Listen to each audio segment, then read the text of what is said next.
তো বন্ধুরা, আজকে বেরিয়ে পড়েছি বর্ধমানের খণ্ডঘোষ। আজকে সেখানে রয়েছে মাঠকালীর পুজো। পৌঁছে এসে দেখি প্রচুর ভিড় হয়েছে। সেই ভিড়কে পাল্লা দিয়ে আমরা ভিড়ের সাথে সাথে চলেছি খণ্ডঘোষের মাঠকালী পুজো দেখার উদ্দেশ্যে। আমাদের মতো অনেকেই রাস্তা দিয়ে যেতে পারছিল না, তাই তারাও রাস্তা দিয়ে না গিয়ে মাঠের মাঝ দিয়ে যেতে শুরু করেছিল। তাদের দেখা দেখি তো আমরাও যাচ্ছিলাম। রাস্তাটায় এত পরিমাণে ভিড় হয়েছে, আমি তো রাস্তা দিয়ে আসতেই পারিনি, সেই জন্য এসেছি মাঠ দিয়ে। কিন্তু মাঠ দিয়েও প্রচুর ঘুরে ঘুরে আসতে হচ্ছে। আর এত পরিমাণে ভিড় হয়েছে না, সেটা সীমার বাইরে। প্রায় 1 কিলোমিটার হেঁটে এসেছি। ওই যে দূরে চিমনিটা দেখা যাচ্ছে, ওইখান থেকে এসেছি। এখনও আমরা ঠাকুরের কাছ পর্যন্ত পৌঁছাতে পারিনি গিয়ে।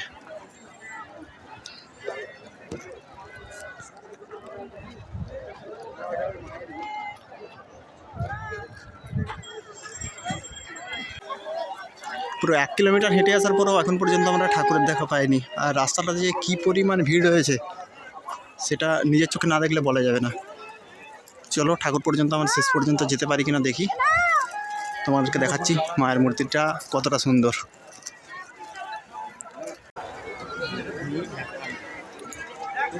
মন্দিরের কাছাকাছি আমরা পৌঁছে গেছি, কিন্তু এখন পর্যন্ত ঠাকুরের কাছে আমরা পৌঁছাতে পারিনি। আর এখানে ঠাকুরের কোনো মন্দির রাখা নেই, কেবলমাত্র ঠাকুরটা রাখা রয়েছে। আর পুজোটার নামই তো মাঠকালী, সেই জন্য পুরো মাঠের মাঝেই হচ্ছে। কী পরিমাণ ভিড় হয়েছে দেখো।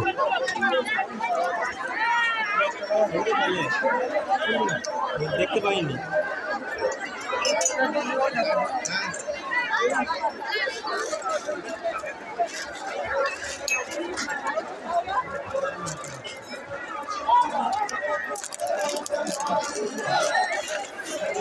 অবশেষে আমরা গেটটা দেখতে পেয়েছি।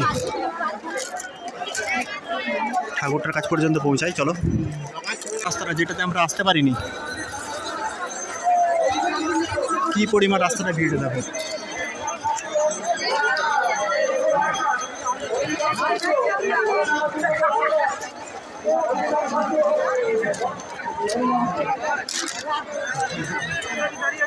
এখানে ঠাকুরের পুজো দেওয়ার জন্য প্রসাদ বিক্রি হচ্ছে। যারা যারা পুজো দিতে চায় এখান থেকে কিনে মায়ের কাছে সরাসরি পুজো দিতে পারে। আর দেখো মায়ের কাছে অবস্থা, কি পরিমাণে ভিড় হয়েছে এই কাছে।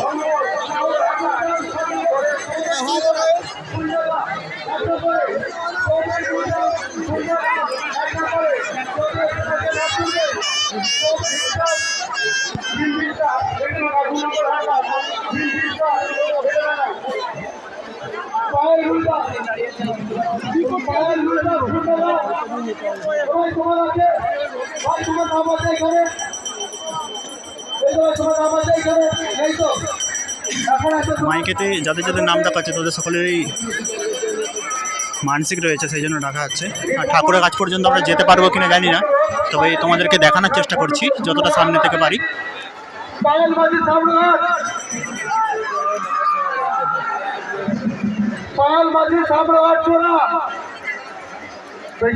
ঠিক আছে, চৌমেন রুইদাস কন্যাগা, চৌমেন রুইদাস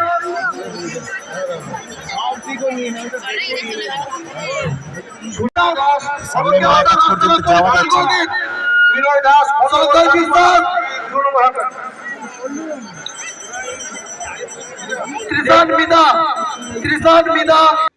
এটাই হলো খণ্ডঘোষের বিখ্যাত মাঠকালীর প্রতিমা। মায়ের মূর্তিটা তোমরা দেখতে পাচ্ছ কিনা জানি না, তবে এখানে প্রচুর ভিড় হয়েছে। আমি চেষ্টা করছি তোমাদেরকে মায়ের মূর্তিটা দেখানোর।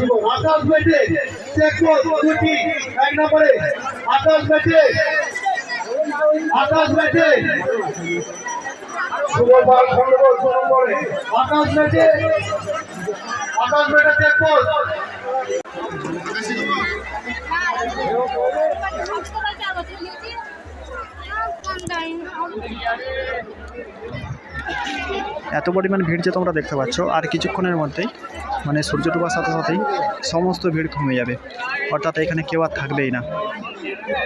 এটাই এই মাঠকালীর মহিমা বলতে পারো তোমরা। আর তোমরা যারা দেখোনি তারা অবশ্যই সামনের বছর এসে দেখে যেও।